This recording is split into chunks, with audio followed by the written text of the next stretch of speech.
Buenos días, jóvenes. El día de hoy vamos a empezar con la clase de diseño y elaboración de proyectos. Dentro de los temas que tenemos son introducción al enfoque del marco lógico, priorización de los problemas y determinación del problema central, definición de la problemática de un proyecto. Dentro de las fases del modelo del marco lógico tendremos la situación actual, que son las herramientas que vamos a utilizar. El diagnóstico es el análisis de involucrados y el análisis de problemas. Dentro de la situación futura deseada, las herramientas de identificación vamos a tener análisis de objetivos y análisis de alternativas. Dentro de la introducción del enfoque del marco lógico, vamos a ver nosotros originalmente las respuestas de problemas comunes que se han dado en diferentes proyectos. Entre ellos tenemos proyectos carentes de precisión. Sus objetivos múltiples no están claramente relacionados con actividades de proyecto. Es decir, nuestro proyecto debe tener una relación específica de lo que queremos hacer, tener clara nuestra idea. Segundo, proyectos exitosos, pero no definen la responsabilidad del gerente del proyecto. En nuestro caso, el proyecto que vamos a realizar es el proyecto que nosotros vamos a definir, que esté responsable desde el coronel hasta la última persona que va a estar involucrada en nuestro proyecto. No hay una imagen clara y los evaluadores no tienen una base objetiva para el proyecto. Es decir, nosotros si no hacemos una imagen clara del proyecto que estamos elaborando, los evaluadores no nos darán paso al mismo. Aporta una terminología uniforme que facilita la comunicación y que sirve para reducir ambigüedades. Nuestro proyecto, es decir, debe tener un enfoque claro de lo que vamos a realizar dentro de la escuela. Aporta un formato para llegar a acuerdos precisos acerca de los objetivos, metas y riesgos del proyecto que comparten banco, el prestatario y el ejecutor. Nosotros debemos igual elaborar las bases claras de la parte económica dentro del proyecto. Suministra un término analítico común que puede utilizar el prestatario, los constructores, el equipo, el proyecto para elaborar tanto el proyecto como el informe de proyecto. Nuestro proyecto debe tener el informe claro, las especificaciones directas y claras para poderlo realizar. Enfoca el trabajo técnico en los aspectos críticos y puede acortar documentos del proyecto en forma considerable. Nosotros debemos igual tener toda nuestra creatividad, todo nuestro proyecto desarrollado en forma clara para poder poner en un documento. Suministra información para organizar y preparar en forma lógica el plan de ejecución del proyecto. Es decir, cuando se va a ejecutar el proyecto, jóvenes, tenemos que tener nosotros la idea a dónde vamos a hacerlo y en dónde lo vamos a realizar. Suministra información necesaria para la ejecución, monitoreo y evaluación del proyecto. La información quiere decir la averiguación que tenemos que hacer durante todo el proyecto, desde el inicio hasta el final. Y proporciona una estructura para expresar en un solo cuadro la información más importante sobre el proyecto. Este nos ayudará para que las personas que nos van a ayudar, nos van a estar aportando dentro del proyecto, se pueda tener más claro la idea de lo que queremos hacer. Tenemos el proceso del marco lógico, comprende de 7 fases, ¿no? Entre esas tenemos análisis de involucrados o de partes interesadas del proyecto, análisis de problemas, imagen de la realidad o de la situación actual. La número 3, 4, 5, 6 y 7 vamos a estudiarlo en la siguiente clase. Vamos a hablar sobre el mapeo de involucrados o interesados. He puesto yo un ejemplo, jóvenes, de un mapeo de interesados o involucrados.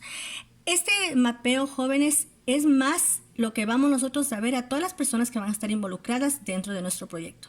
Si nuestro proyecto fuera afuera de la institución, ustedes deben involucrar a todos aquellos que van a aportar, sea económicamente, sea con mano de obra, sea con material, se debe tener involucrados dentro de nuestro proyecto. Tenemos desde el ejemplo la producción, comercialización de artesanías de Tagua. Como ustedes pueden ver, tenemos al gerente del proyecto, la microempresa, el departamento de producción, el departamento de ventas, clientes y la microempresa. Todos deben estar involucrados en este proyecto. Y por último, les indico la matriz de involucrados, la que vamos a trabajar en la tarea que se les va a enviar. En esta matriz de involucrados tenemos a los grupos, tenemos a la propuesta, tenemos habilidades, fortalezas y oportunidades. Por lo general, cuando uno se trabaja dentro de oficinas o en los GATS, esto está dentro del FODA. Estos ya están realizados y hechos. En nuestro caso vamos a poner en los grupos desde el momento que empezamos con el coronel y todos los que van a estar involucrados en nuestro proyecto. A continuación les voy a indicar un pequeño video como un ejemplo de lo que acabo de indicar.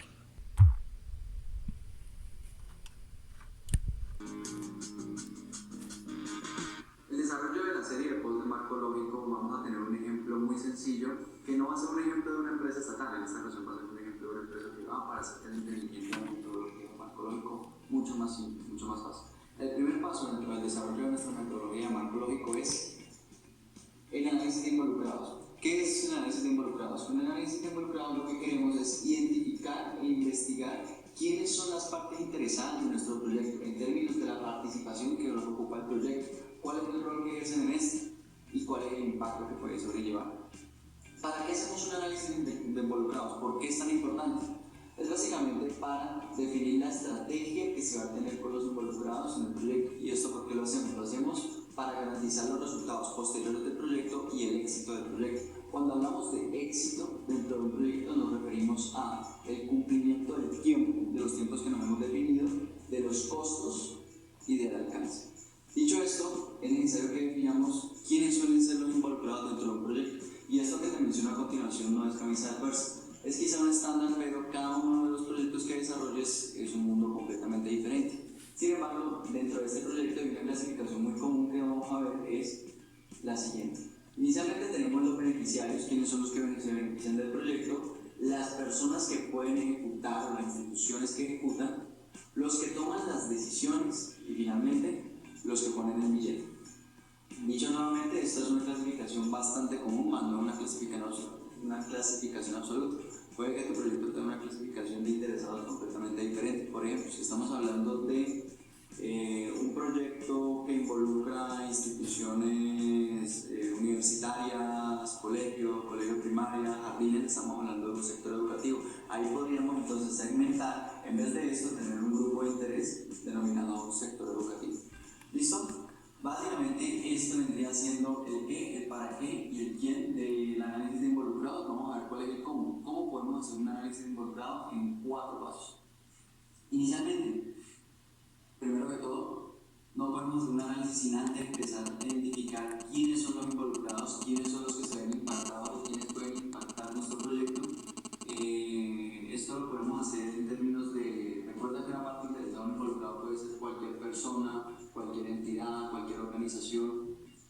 El paso número 2 es la caracterización y es determinar, bueno, esa persona que nosotros identificamos en el paso 1, cómo nos puede afectar o cómo se ve afectada. Entonces vamos a suponer que se está desarrollando un proyecto fronterizo entre 2 naciones donde va a pasar una autopista y esa autopista pasa por cierto bosque. Dentro de ese cierto bosque vive cierta comunidad y esa comunidad se va a ver afectada. ¿De qué forma nos afecta? Y cómo ellos nos pueden afectar a nosotros. Hay que pensar en doble vía. Aparte de eso, este análisis debe ser mucho más profundo y pensar, bueno, ¿y qué armas tienen ellos para afectar el proyecto? Entonces, en el caso que yo te estoy comentando, una comunidad perfectamente puede acudir ante una organización ambiental o instaurar una demanda ante el proyecto, con lo cual podría afectar los resultados en términos de tiempo, costo y alcance que pretende alcanzar el proyecto. Con claridad sobre el punto número 2, nos vamos al punto número 3. El punto número 3 es valorar los involucrados y es cuantificar qué tan importante es ese involucrado en los términos que nosotros definamos. Comúnmente se manejan términos en doble vía que se ubican en un plano cartesiano. Generalmente se maneja poder, interés, necesidad, expectativa, fuerza, interés. Yo te los coloco aquí a un lado del video y eso lo desarrollaremos en un ejemplo más cercano. Pero el ejemplo que estamos desarrollando en este momento, que va a ver a continuación, pues este paso lo vamos a omitir, y es que este paso es necesario en la medida en que tengas más o menos partes interesadas de tu proyecto. Si tienes una gran cantidad de partes interesadas y necesitas cuantificar cuáles de ellos necesitan más atención, más monitoreo, más evaluación, necesariamente vas a tener que desarrollar este paso. Si tienes 5 o 6 partes interesadas, como el ejemplo que vamos a desarrollar, no es tan necesario, de hecho por eso nos vamos en el omitir. Por último, definir la estrategia. Entonces, ya cuantificamos, ya caracterizamos las partes interesadas, ya sabemos qué tan importantes son una sobre otra, entonces ya podemos definir el manejo que vamos a tener con esas partes interesadas. Este es, a grandes rasgos, pues, el análisis de involucrados. Vamos a... Bien, jóvenes, después de haber visto el tema anterior, tenemos ahorita la definición de la problemática de un proyecto. Tenemos 3 pasos fundamentales, que es identificar, definir y fraccionar. Para identificar bien un problema y la solución hay que hacerse varias preguntas. En nuestro caso, preguntas referentes a nuestro tema de los proyectos que ustedes ya realizaron. Ustedes hicieron ya una idea de proyecto. De eso necesito que ustedes hagan sus propias preguntas, por lo menos unas 10. Eso es para forma individual, no es calificado. Acá tenemos ejemplos de qué síntomas se muestran, cuál es la magnitud del problema, si es necesario o no la solución, cuáles son los posibles causas, qué fuerzas están operando, qué factores están manteniendo. Bueno, un sinnúmero de preguntas que ustedes pueden hacerse para poder elaborar la problemática de un proyecto. Recordemos que para hacer un proyecto debemos tener primero el problema para poderlo solucionar, puesto que si no existe problema, no existiría entonces un proyecto. Para poder elaborar un proyecto, recordemos que siempre tienen que tener estos pasos definitorios para poderlo realizar. Así ponemos también el planteamiento del problema. Es afinar y estructurar formalmente la idea de una investigación, utilizando términos concretos y específicos para que todos los puedan atender. Tenemos criterios para plantear problemas. Deben expresar en forma de pregunta, fue lo que hicimos anteriormente. Todo lo que ustedes van a plantearse, las 10 preguntas que van a hacerse para ver si vale o no es válido su proyecto. Objetivos. Deben ser con claridad, alcanzables, ser guías para realizar el estudio, ser congruentes entre sí y muy concretos. Es decir, esto debe ustedes tener la idea clara de lo que están haciendo. Si van a hacer, por ejemplo, el proyecto que me planteaba uno de sus compañeros, que me decía hacer las barras para ejercicios para ustedes, deben ustedes tener claramente identificado el por qué quieren hacerlo ustedes y para qué quieren hacerlo ustedes. Las preguntas de investigación. Bueno, estas preguntas son más que nada para que ustedes tengan el referente de lo que estamos haciendo del proyecto. No debe utilizarse palabras ambiguas ni términos abstractos y deben guiar al inicio del estudio. Pueden ser generales, pero es mejor que sean precisas. ¿Cómo precisas? Vamos a hablar sobre las barras. ¿Por qué motivo? O sea, ¿por qué quiero hacer esto de las barras? ¿Para qué me sirve? ¿Sí? Eso es lo que ustedes tienen que ponerse la mente clara.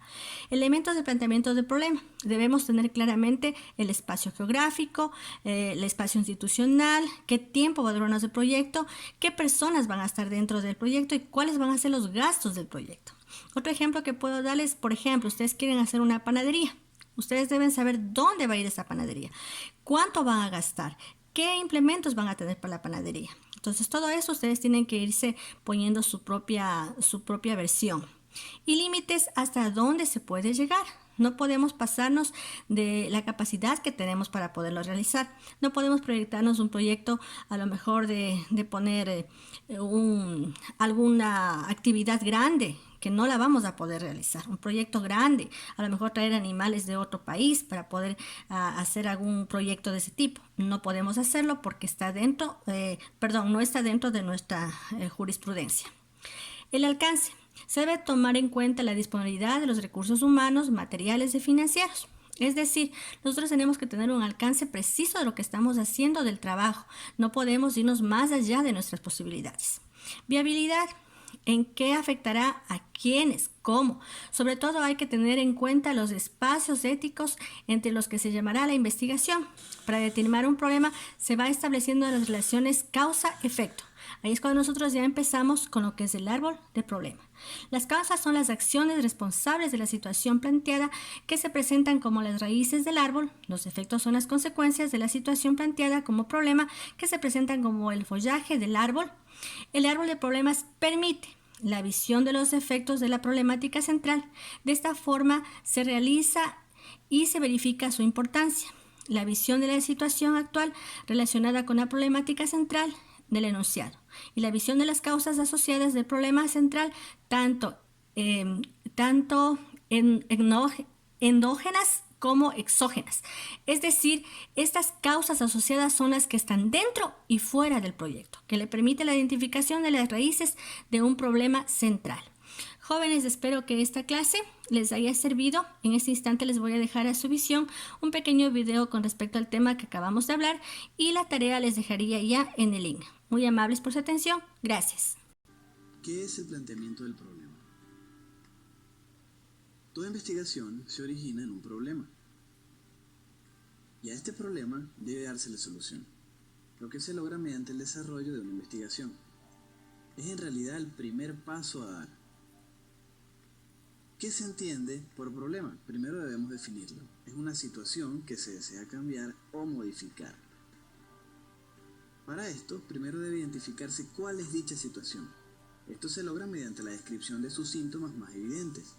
Consideramos, por ejemplo, lo que salta a la vista o lo que conocemos a partir de la observación. Se hace de la forma más rápida antes de establecer una profundidad en el nivel de investigación.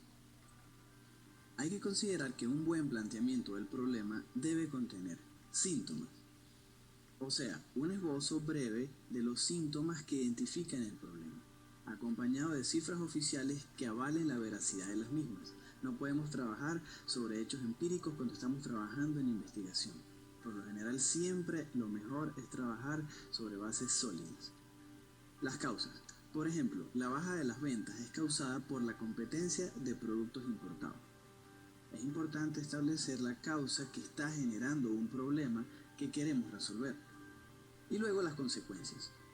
Es decir, como ejemplo sería, de mantenerse la baja en las líneas de ventas, la empresa corre el riesgo de salir del mercado. Se debe dejar bien claro lo que pasaría si se mantiene el problema. El síntoma establece un esbozo general, las causas establecen aquello que estamos considerando que genera el problema, y en las consecuencias se deja bien claro qué ocurre si el problema no se soluciona. Además, hay que ofrecer un pronóstico o solución a este problema. En otras palabras, plantear la propuesta de solución a la problemática. Como ejemplo sería, es necesario identificar y proponer alternativas de inversión para que el mercado de valores participe de manera directa en el financiamiento de proyectos de inversión.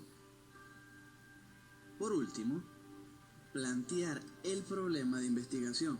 En esta fase, una vez que has determinado todas las partes del planteamiento del problema, realizas un compendio de todo que te permita plantearlo de la mejor manera. Y esto lo vas a realizar mediante una o varias preguntas de investigación, que te van a servir de base para formular posteriormente los objetivos generales y los objetivos específicos del proyecto investigativo.